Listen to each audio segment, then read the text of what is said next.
भाई जी, ये चेहरा रोशन नहीं है, बल्कि गर्मी इतनी है कि लाइट की रिफ्लेक्शन पड़ रही है। देख लो कितनी गर्मी है।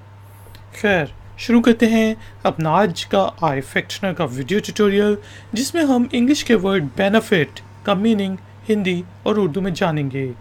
बेनिफिट को सही तरीके से प्रोनाउंस करना सीखेंगे और फिर बेनिफिट को यूज़ करते हुए कुछ इंग्लिश में सेंटेंसेस बना के उनकी ट्रांसलेशन करेंगे हिंदी और उर्दू में। तो शुरू करते हैं जी अपना आज का वीडियो ट्यूटोरियल।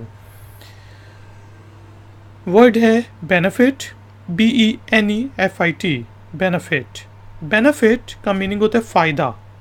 यार, इसमें मेरा क्या बेनिफिट है? इस चीज़ के क्या बेनिफिट्स हैं?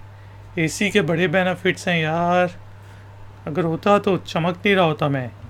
खैर, यहाँ पे जो हमने सेंटेंस बनाया है वो है this course will benefit you a lot. ये कोर्स आपको बहुत फ़ायदा पहुँचाएगा। This course will benefit you a lot.